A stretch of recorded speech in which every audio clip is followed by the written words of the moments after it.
गरोदर बायांसाठी अत्यावश्यक पोषण क्रिया ह्यावरील स्पोकन ट्युटोरियलमध्ये आपला स्वागत ह. ह्या ट्युटोरियलमध्ये आपण शिकणार आहात गर्भधारणेदरम्यान पोषक तत्वांची गरज.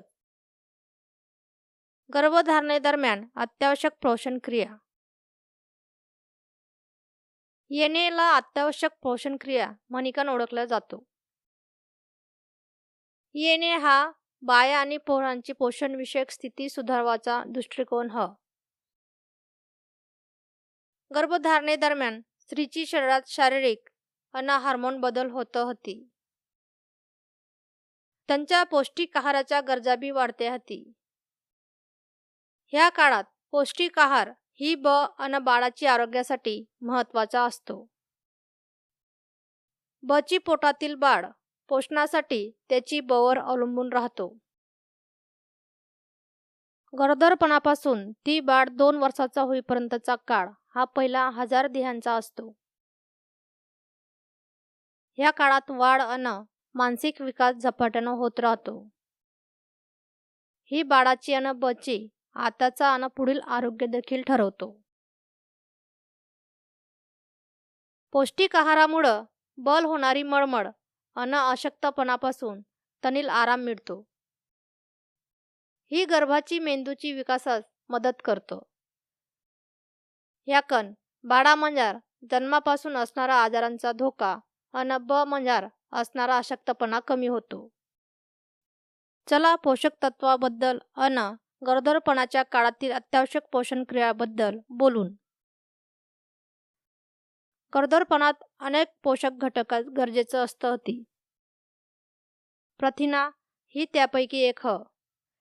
प्रथिनांची गरज पुरी करण्यासाठी प्रथिनांनी समृद्ध अन्न खावाचा सल्ला दिला जातो. मांस, मासे, मुर्गी आणि अंड्या ह्यामध्ये प्रथिना अतिशय जास्त प्रमाणात राहत होती. कडधान्य, शेंगा, बेदाणं, बिया, दूध आणि दुधाचा पदार्थ यामध्ये देखील अव्वल प्रमाणात प्रथिने होती. अत्यावश्यक फॅटी ॲसिड देखील गरोदरपणात गरजेचा राहतो. त्यान अव्वल चरबी देखील म्हणते होती. उदाहरणार्थ DHA आणि EPA. मच्छी, बेदाणं आणि बिया ह्यामध्ये अव्वल फॅटी ॲसिड ह. आता आपण देखून गरोदरपणात आवश्यक असलेलं इतर पोषक तत्व.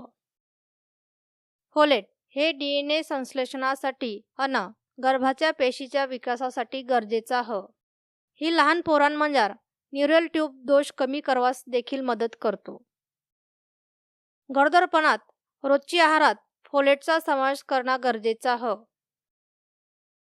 मोड, हऱ्या पालेभाज्या आणि मुर्गीची कलिजी यामध्ये अव्वल प्रमाणात फोलेट राहतो. गरोदरपणात फोलेट सोबत लोह देखील लय महत्त्वाचा ह.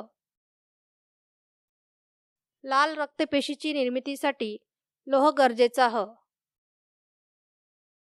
ही सबंध शरीरात ऑक्सिजन वाहिकन लेवास मदत करतं. गरोदरपणात रक्ताचा प्रमाण वाढतो. त्यामुळं बायान मोठी प्रमाणात लोहाची गरज भासतं. ही वाढती गर्भाच्या गरजा पूर्ण करण्यास मदत करतं. गर्भामध्ये लोह साठवला जातो. ती प्रसूतीनंतर वापरता येतो. लोहाची कमतरतेमुळे अशक्तपणा येऊ शकतो. अशक्तपणा येवाचा नाही म्हणून आहारात लोहानं समृद्ध पदार्थांचा समावेश करायचा. मुर्गी किंवा बकरीची कलिजी, भेजा, हृदय ही लोहाचा अव्वल स्रोत होती. सीफूड, अंड्या आणि गार्डन क्रेसबिया ही उदाहरणं होती. शेंगा, हऱ्या पालेभाज्या आणि बियांमध्ये देखील लोह असतो. हळद आणि धण्यांमध्ये काही प्रमाणात लोह असतो. अशक्तपणा परजीवी आणि जंतांमुळे देखील येऊ शकतो. ही होऊ नये म्हणून गर्भवती बायांना जंतनाशक औषध लेवाचा. दुसरी तिमाहीत जंतनाशक औषधांचा 1 डोस लिवाल सांगला जातो. ध्यानात धरा, जेवणासोबत चहा अन कॉफी पिवायची नाही. याकन लोह शोषणात अडथळा येईल. विशेष म्हणजे क जीवनसत्व आपली शरीरात लोहाचा शोषण सुधारतो. त्यासाठी लोहानं समृद्ध अन्न अन क जीवनसत्व असलेला पूरक अन्न खावाचा. आवळा, टमाटा, पेरू ही क जीवनसत्वानं समृद्ध स्रोत ह. गरोदरपणात लोह अन फोलेटची गरज वाढतं. केवळ आहार त्या गरजा पुऱ्या करत नाही. मणिकन आयर्न फॉलिक ॲसिड पूरक टॉनिकची शिफारस केली जातं. तथापि प्रसवपूर्व पूरक आहार निरोगी आहाराची जागा लेत नाही. गर्भधारणेपूर्वी आणि गर्भधारणेदरम्यान प्रसवपूर्व पूरक लेला जातो. गर्भवती बायन आरोग्य कर्मचाऱ्यांकडून आयर्न फॉलिक ॲसिडच्या गोळ्या देते हती. ह्या गोळ्या अंगणवाडी केंद्राद्वारे पुरवल्या जाते हती. गोळ्या देहातून एकदा लिवाच्या. गर्भवती बायांना आयर्न फॉलिक ॲसिड गोळी लेताना खबरदारी लिवाची. मळमळ अन अस्वस्थता टाळवासाठी जेवणानंतर 2 घंटांकन गोळ्या लेवा. काही बख ह्या गोळ्या खाल्ल्यावर तणील शौचात काळं मल येऊ शकतो. जुलाब किंवा बद्धकोष्ठता देखील होऊ शकतं. मात्र ही लक्षण काही दिवसांकन बरी होते हती. तसाच आयर्न फॉलिक ॲसिडची गोळी कॅल्शियमची गोळ्यांसोबत लिवाची नाही. ती पाठण अन शामतन डोस मणिकन लिवाची. कॅल्शियम ही गर्भधारणेदरम्यान आवश्यक असलेला आणखी एक महत्त्वाचा पोषक तत्व ह. गर्भवती बायांमंजार कॅल्शियमची कमतरतेमुळं उच्च रक्तदाब होतो. त्यामुळं हातपायां सुजन येतं. कमतरता टाळवासाठी त्यांना त्यांची रोजची आहारात दूध अन दुधाच्या पदार्थांचा समावेश करवाचा. बिया, बेदाणं, हऱ्या पालेभाज्या आणि सुक्या मच्छ्यांमंजार कॅल्शियम राहतो. गर्भधारणेदरम्यान अन गर्भधारणेनंतर कॅल्शियम पूरक टॉनिकची देखील शिफारस केली जातं. कॅल्शियमच्या गोळ्या ICDS केंद्राकडून अन प्राथमिक आरोग्य केंद्राकडून पुरवल्या जाते हती. ICDS ही एकात्मिक बाल विकास सेवा ह. ह्या गोळ्या गर्भधारणेच्या 14 हप्त्यांपासून प्रसूतीनंतर 6 महिन्यांपर्यंत दिल्या जाते हती. गोळ्या दिवसातून 2दा लेणं आवश्यक ह. अति कॅल्शियम लोह शोषणात प्रतिबंध करतो. त्यामुळं 2 कॅल्शियमच्या गोळ्या एकत्र खावाच्या नाही. न्याहारी किंवा दुपारची जेवणानंतर एक गोळी लेवाची.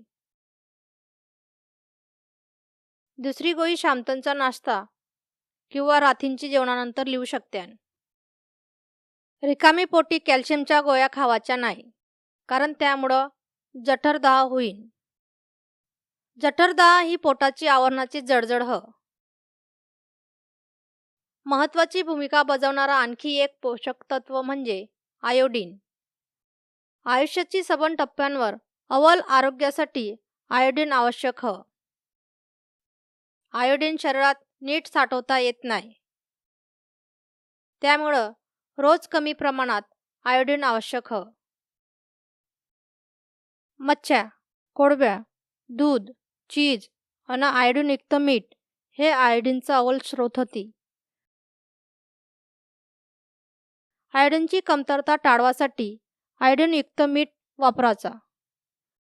आयोडीनयुक्त मीठ स्थानिक बाजारात सहज उपलब्ध ह. आयोडीनयुक्त मीठ वापरताना काही खबरदारी लिवाची. ती रांधवाची शेवट टाकवाचा. आयोडीनयुक्त मीठ उष्णता आणि प्रकाशास संवेदनशील राहतो. उष्णता आणि प्रकाशाची अतिसंपर्कामुळे मिठातील आयोडीन नष्ट होऊ शकतो. म्हणून ती घट्ट झाकण असलेली गडद डब्यात धरवाचा. गरोदरपणात महत्त्वाची भूमिका बजावणारा इतर पोषक घटक म्हणजे कोलिन अन झिंक. जीवनसत्व B12 आणि मॅग्नेशियम ही देखील महत्वाचा ह. कोलिन, फोलेट आणि जीवनसत्व B12 medical neural tube defects कमी करते हाती. न्यूरल ट्यूब डिफेक्ट्स ही जन्मजात दोष ह, जी मेंदू आणि पाठीची कणावर परिणाम करतो. मेंदूची विकासासाठी कोलिन देखील आवश्यक ह. तर झिंक गर्भाची विकासात मदत करतो. ह्या पोषक तत्वाबद्दल अधिक माहिती इतर ट्युटोरियलमध्ये स्पष्ट केली ह. कृपया ह्या पोषक तत्वासाठी स्वतंत्र ट्युटोरियल देखा. उदाहरणार्थ प्रथिनांचा महत्व, कोलिन आणि फोलेटचं महत्व, तसाच कॅल्शियमचा महत्व आणि B12चा महत्व देखील देखा. ब आणि बाळाची आरोग्यासाठी निरोगी आहार महत्वाचा ह. ब ची आहारात विविध खाद्य गटांचा समावेश असला पाहिजे. पहिला अन्नगट म्हणजे धान्य, मुळा, सफेद कण आणि केळी. दुसरी गटात कडधान्य, अन्न, बेदाणं आणि बिया यांचा तिसरा गट ह. चौथा गट दुधाचा ह. मांस, चिकन आणि मच्छी हा पाचवा गट ह. सहावा गट ह अंड्या, गडद हऱ्या पालेभाज्या हा सातवा गट ह. आठवा गट म्हणजे अजीवनसत्वांना समृद्ध भाज्या. इतर भाज्या आणि फळा 9व्या आणि 10व्या गटात हती. त्यांना त्यांची रोजच्या आहारात कमीत कमी 6 खाद्यगट समाविष्ट केलं पाहिजे. ह्या गटामध्ये त्यांना प्रथिना असलेला अन्न गटाचा आणि अव्वल चरबीयुक्त आहाराचा समावेश केला पाहिजे. त्यांना पिष्टमय अन्नाचा वापर कमी करायचा. पोषक तत्वाबरोबरच पाणी पिणं देखील महत्वाचा ह. दररोज किमान 8 ग्लास तरी पाणी पिवायचा. प्रक्रिया करेल साखरयुक्त खारट अन्न आणि कॅफीनयुक्त पेय टाळवायचं. दारू पिणं आणि धूम्रपान देखील बिलकुल करायचा नाही. ह्या ट्युटोरियलमध्ये सांगेल सबंध पोषण क्रिया ध्यानात धरवायच्या. ती आरोग्यदायी गर्भधारणेसाठी आणि गर्भाची विकासासाठी महत्वाचा ह. यासह आपण ह्या ट्युटोरियलची समाप्तीकडे पोहोचले आहात. सहभागाबद्दल धन्यवाद.